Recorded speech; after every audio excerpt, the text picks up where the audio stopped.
This one is 6 people with autism and 1 is fake.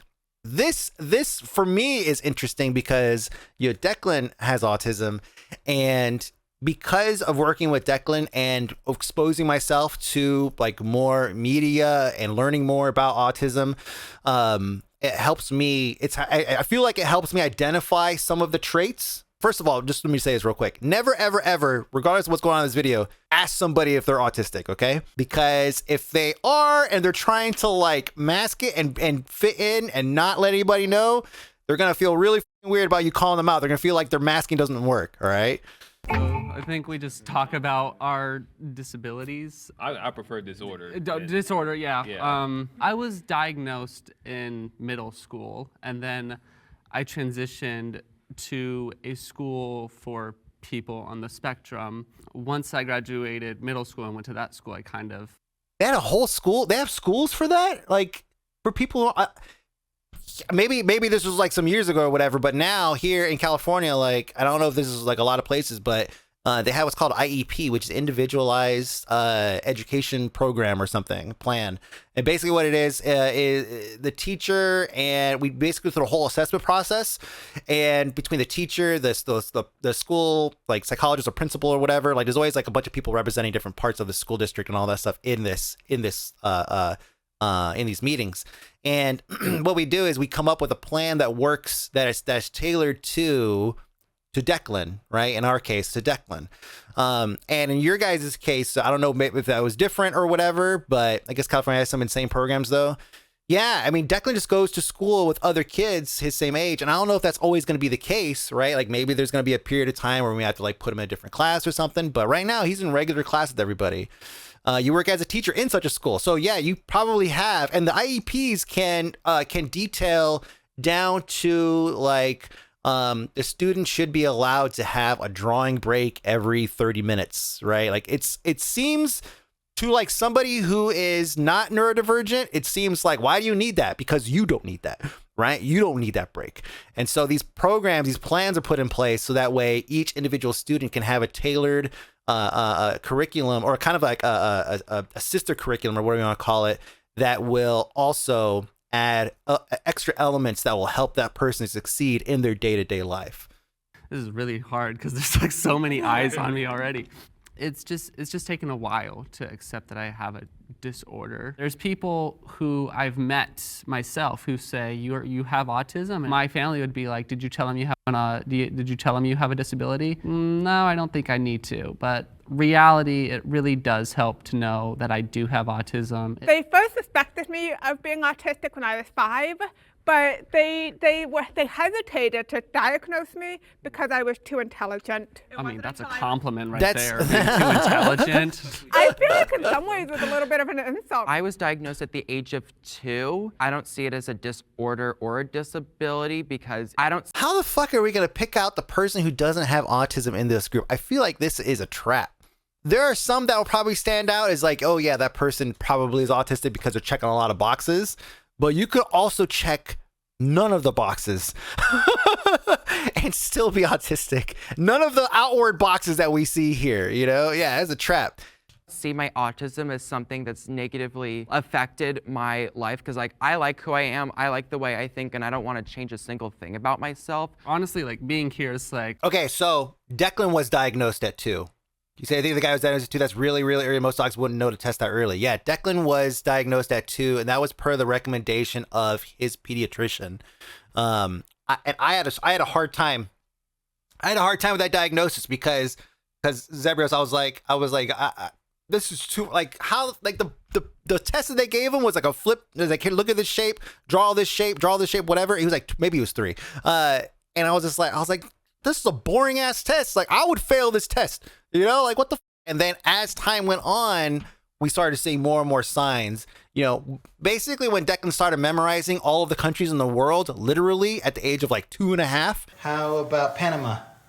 Okay. This is Panama. How about South Korea?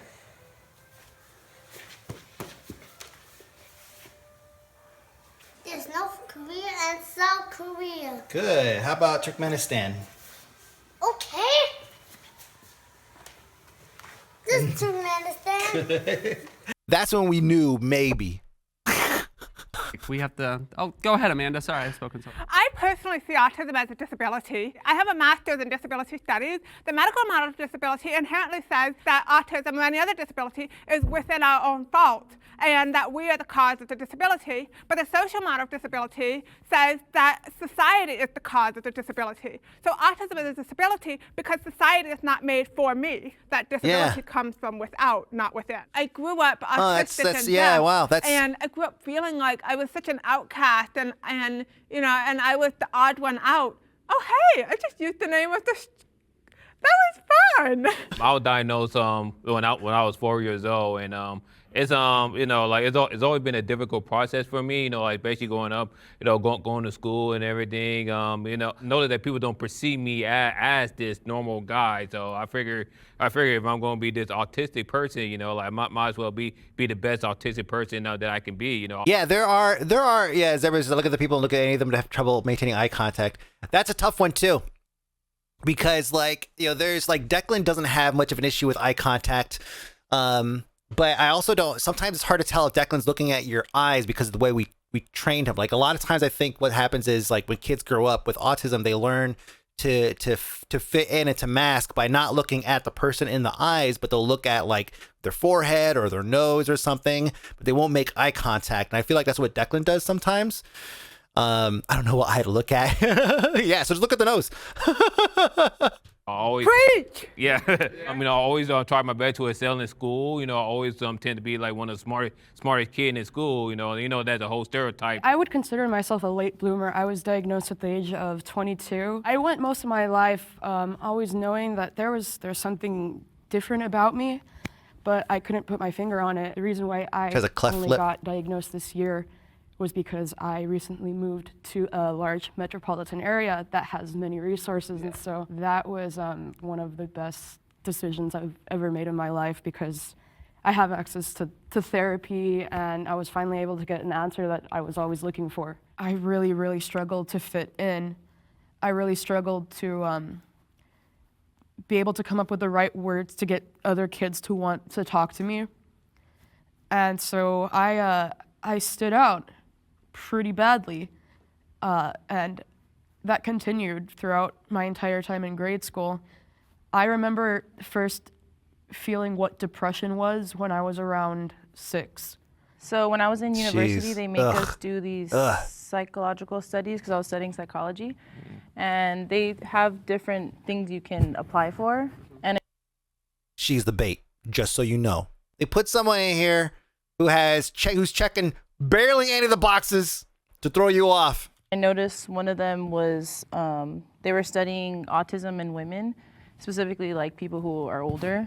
So I applied, and that was how I got my diagnosis, which was like, I was 21 then. My wife and like one of my friends are actually the only people that know I've been diagnosed. So surprise family or friends, anyone who's watching. It was like an eye opener. It was kind of bittersweet because it was like, I'm happy now. I have answers to all things that were going on before that I thought might have been something wrong with me. There is nothing wrong with you, okay? You're amazing.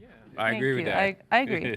I agree now. I was diagnosed when I was a child, but I didn't know I was autistic because, I mean, as a 2, 3, 4-year-old, I mean, I don't know how one even knows what's supposed to be up with them. So it's definitely hard to speak in a group situation because I can never tell the rules of like how to, like when to talk and when to speak up. It's kind of like just jumping in like right when you're kind of feeling like it. Plus, I've also blocked a lot of my childhood memories from trauma. And so I lived my whole life just wondering why I couldn't connect to people. Understand each other. That to me sounds like an echolalia thing right there, delayed echolalia thing, where like he heard somebody say it like that at some point, and that was like him just reaching back and pulling that quote out. I believe that guy is autistic for sure. Yeah, can I ask you guys a questions about like what are stimulants? Like, do you guys like chew gum, or do you guys like have anything that you guys do specifically to like keep you guys calm? Declan, keep you guys... man. Go ahead, Always. Amanda. The color pink. The color pink. Nice. Okay. It's You're my right, pink right favorite there. color in the whole world. My whole room is pink. At home, my bed is pink, my bedspread is pink, and my pillows are pink, and my rug is pink, and my carpet is pink. I even have a framed pink picture of mine, and most of my clothes are pink. I love pink. It's the best color in the whole world. Okay. I've never. I love blue too.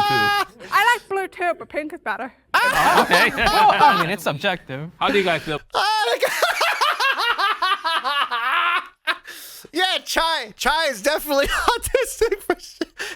She just went off about how much passionate she is about pink, and he's like, well, that's subjective. Anyways. I want to go back and see. I want to catch that moment there. Oh, okay. Well, I mean, it's subjective. How do you guys feel about the term high functioning? You can just check him off the list, guys. He's not the one.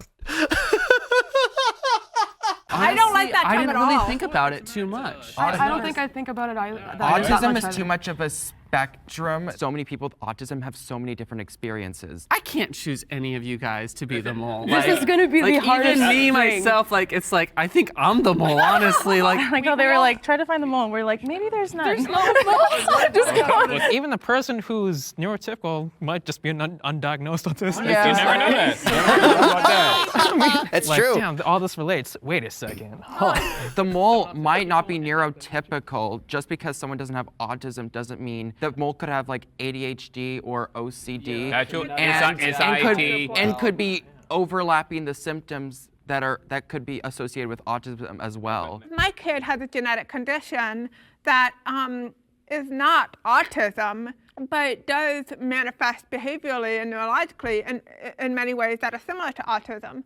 So when people interact with my kid, they often see an autistic child, but my kid isn't autistic.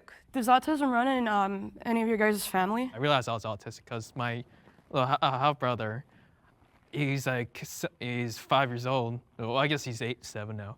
Whoops, I don't know his age. But like, I see him, I'm like, wasn't I like that when I was a kid? My mom was like, yeah, because we thought you're autistic too. I was like, what? And I just found out that my youngest nephew was just recently diagnosed with autism as well. So, but luckily he had an uncle who already experienced everything that he's going to experience, and I can and I could be a mentor towards him. Yeah, Nice. my dad is an undiagnosed autistic. Sorry, Dad. Go ahead. do you ever like wake up and feel like Okay, so Cajun is a little bit on my list, but that's a tough one because, again, like he's not checking a lot of boxes, like enough boxes to like stand out, you know?